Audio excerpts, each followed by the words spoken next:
আপনারা জানেন একটি তরতাজা প্রাণ এঞ্জেল চাকমা হেট ক্রাইমের শিকার হয়েছেন।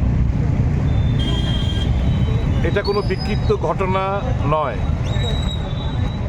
সারা ভারতবর্ষ জুড়ে এই হেট ক্রাইম এর ঘটনা প্রতিদিন ঘটে যাচ্ছে। বাংলা ভাষা বললে বাংলাদেশি, ছোট চোখ কিংবা নাক ভোঁতা দেখলে তারা চাইনিজ,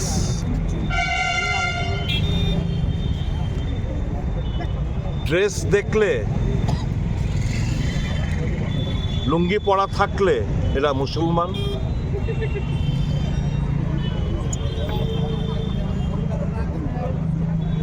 দেশের অভিভাবক যখন তার কথাবার্তায় তাদের বিচারধারার মধ্যে যখন ঘৃণা ছড়াতে ওনারা ব্যস্ত,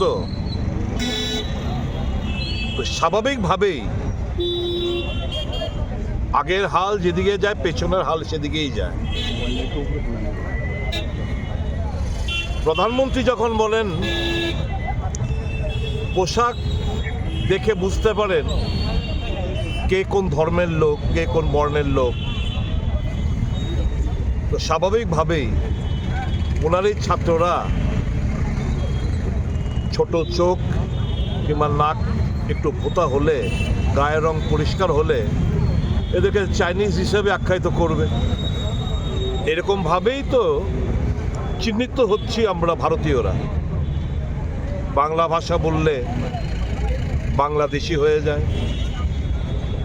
এই যে ঘৃণার যে বীজ সারা দেশে রোপণ করেছেন, তারই ফসল হচ্ছে এই হেট ক্রাইম, তারই ফসল হচ্ছে এই এঞ্জেল চাকমার মতো একটি তরতাজা প্রাণ অকালে কেড়ে নিয়েছে হায়নারা। আজকে ত্রিপুরা প্রদেশ কংগ্রেস, আপনারা জানেন আমাদের দেশের জননায়ক রাহুল গান্ধী এই মর্মে উনি একটি টুইট বার্তা করেছেন। আগামী 2 তারিখ নর্থ ইস্টার্নের যতগুলো যুব কংগ্রেসের সভাপতিরা রয়েছেন ওনারা আসবেন, একযোগে যাবেন 3 তারিখ ওই ভিকটিমের বাড়ি। সেখান থেকে এসে আপনার সঙ্গে, আপনার সাংবাদিক বন্ধুদের সঙ্গে সাক্ষাৎকারে সামিল হবেন। সারা দেশ জুড়ে আমরা এই হেট ক্রাইমের বিরুদ্ধে কংগ্রেস লড়াই করছে এবং রাহুল গান্ধীর যে বার্তা, অনেকেই বিজেপির এরা অনেকেই ইয়ার্কি ঠাট্টা করেন মোহব্বত কা দোকান নিয়ে। কেন এই কথাটা এলো এই কারণেই যে বিজেপি এবং আরএসএস এর বিচারধারা সারা দেশ জুড়ে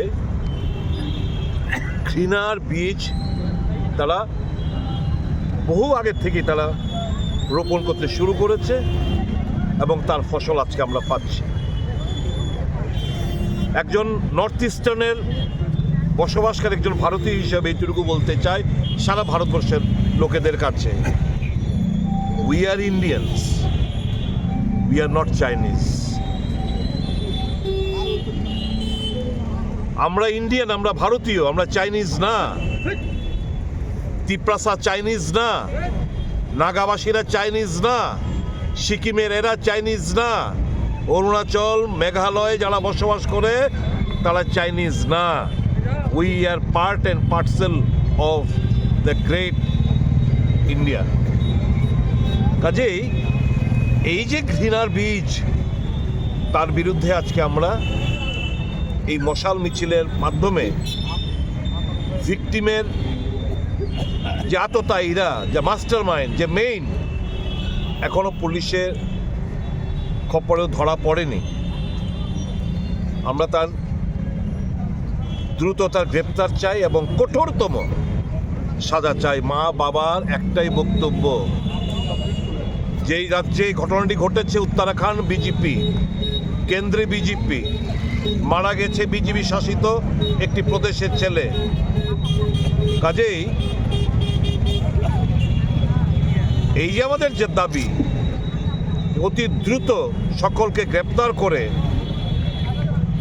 খুব দ্রুত বিচার ব্যবস্থার মধ্যে এনে কঠোরতম এবং ফাঁসির সাজা আমরা দাবি করছি। শুধু এটাই নয়, আর যেন না হয় এরকম ঘটনা, তার জন্য একটা শক্ত আইন ইমিডিয়েটলি পার্লামেন্টে প্রণয়ন করা উচিত অ্যান্টি রেসিজমের বিরুদ্ধে।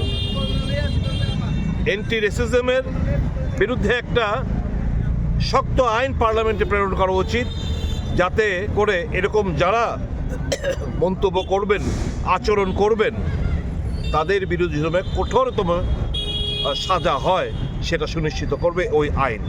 কাজে আমরা ডিমান্ড করছি ত্রিপুরা প্রদেশ কংগ্রেসের তরফ থেকে যে একটি আইন পার্লামেন্টের মধ্যে এই রেসিজমের এগেনস্টে একটি আইন প্রণয়ন করা হোক পার্লামেন্টে। এবং ভিকটিমের আমরা আজকে আমরা কন্ডোলেন্স জানাই, ওনার আত্মার সদ্গতি কামনা করি। মা, বাবা, তার আত্মীয় স্বজন, বন্ধু বান্ধব, আমাদের কন্ডোলেন্স জানাই। ওনার আত্মা যেন খুব দ্রুত সদ্গতি এবং বুদ্ধ ঠাকুরের কাছে ওনার সদ্গতি কামনা করি।